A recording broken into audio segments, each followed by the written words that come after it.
How many times have you not fully enjoyed your Sunday because you're thinking about school on Monday? How many times have you felt completely depleted by Friday? How many times have you delayed or straight up avoided logging communication with students, conferencing, communication with parents, because even though it seems so simple, it takes time. I dedicate this vlog to showing you how I deal with that. I can't stand being called a superhero, teacher superhero, because in actuality, I'm no superhero. I am just super tired. You're not a superhero if you need an inhaler. You know, sometimes I really think that we're just called superheroes to justify more of the work that we constantly get. I don't identify with being called a superhero. You'll see the eye roll. So since I'm not a superhero, here are the practical things that I do so that I don't lose my mind. Just to be clear, today I am sharing with you my most time-efficient way to log student activity, my most time-efficient way to communicate with families that's not such a step-by-step process, my go-to Monday routines that save me those Sunday scaries, and my Friday routine that just, is everybody doing this? Is it just me? You're gonna have to hear it and let me know. If you're new here, hello, my name is Alexa Borota. I'm an English teacher and I just make videos about teaching in a way that's not so boring. So here's the deal. It's back to school night. I just planned my little presentation, slideshow. You know, it's back to school night in high school. If you don't know what that's like, I'm totally being sarcastic. Anyway, so it's the beginning of the year. And what comes with the beginning of the year, just kind of reevaluating our routines. I thought, what can I share? What can I impart that might be valuable? I feel like I have a really great system. I'd like to share it with you. And then what I do on Mondays, what I like to do on Fridays, here it goes.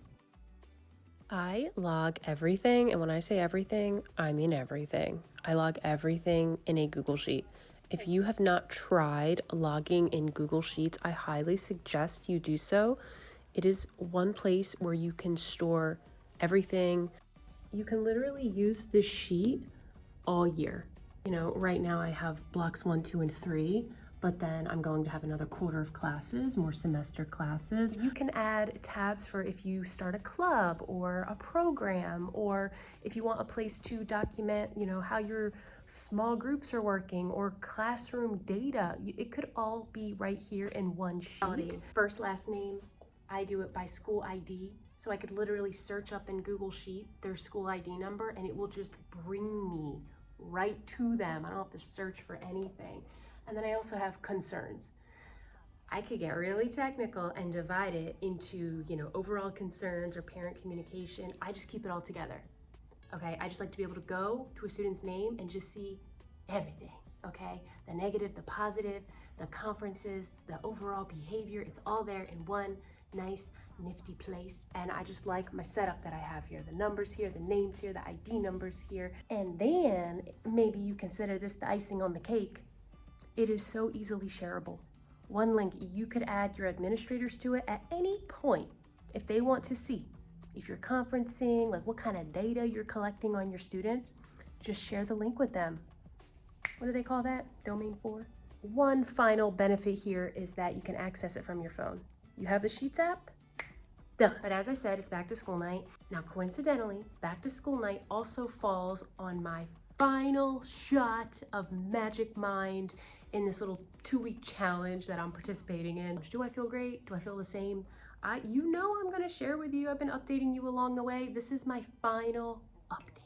And I'm dying to drink it because it tastes good and I don't want to get tired later, and I also don't want to be up all night. I've never actually taken Magic Mind at 1:30. It smells so good.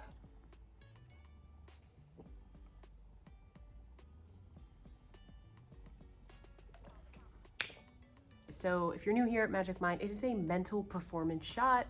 How do I feel after being on this? It feels like I'm on something because I really feel that good. Just how I feel after 2 weeks. I definitely feel productive. I'm naturally just a productive person. It's just part of my style, but I feel really good in all of my productivity. They say that you kind of enter this flow state when you take it. That's the best way of putting it. You know what a flow state is? When you get into something and it just goes by just like that, but it didn't feel like it went by like that because you're in the flow state. That's how I feel like I've been for very long periods of time over the last 2 weeks. Since I have to order more, I'm curious if I'll feel any differently or the same when I am not taking it tomorrow or the next day or the day after that. I don't know if this is something that I'm going to take every day, but I know that I want to have it handy, especially in times of my life when I have extra things going on. You know how we go through seasons. And here's something that I've never talked about. I'm a student. A lot of people don't know that about me, but I'm a student. I'm trying to be done. And it just so happens that I'm taking a very difficult class that involves collecting data and creating graphs and doing math statistics, guys. Oh my God. I don't hate it. I don't hate this class. I don't look forward to the work, but I don't dread it. And I feel like I'm learning more in this class than I have in any class up to this point. Why am I sharing this with you? I don't know if this has anything to do with it. My brain is just clearer. I can think better. I can process information more clearly.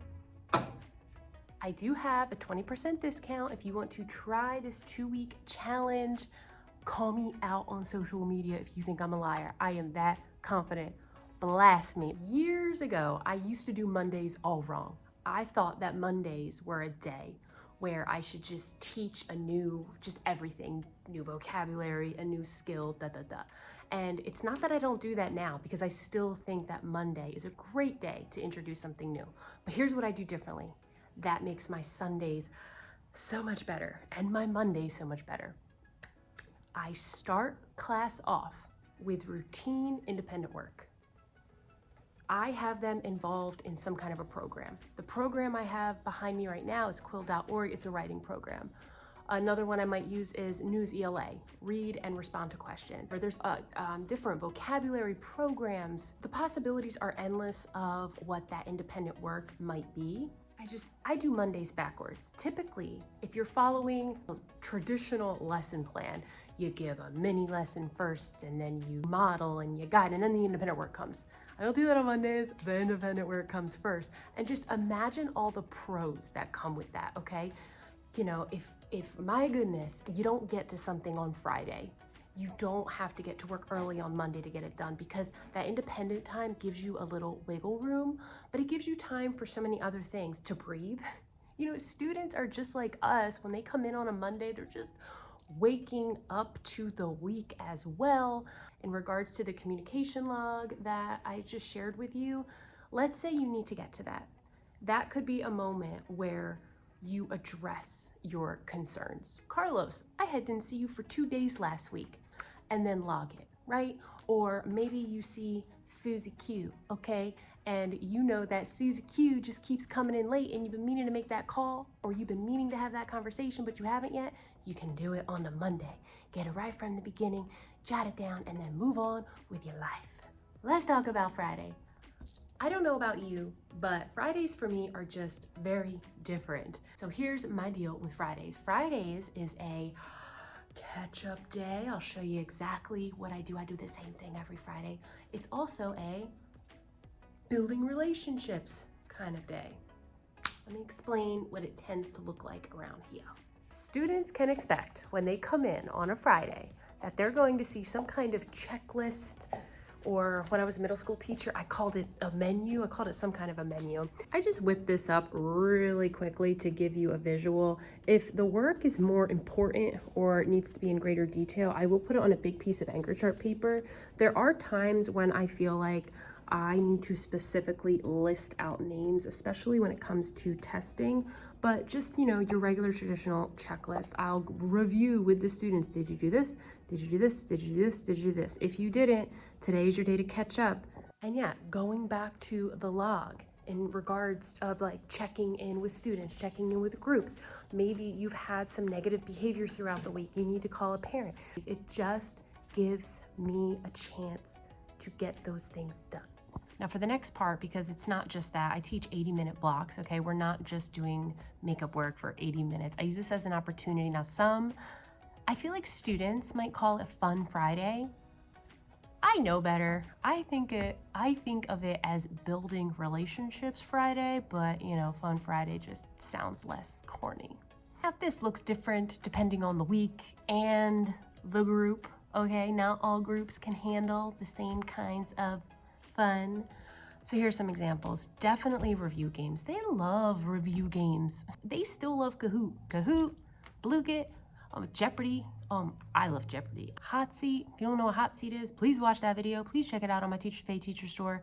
It is such a fun game, but just games in general. I'm not against them. I have so many little games up my sleeve.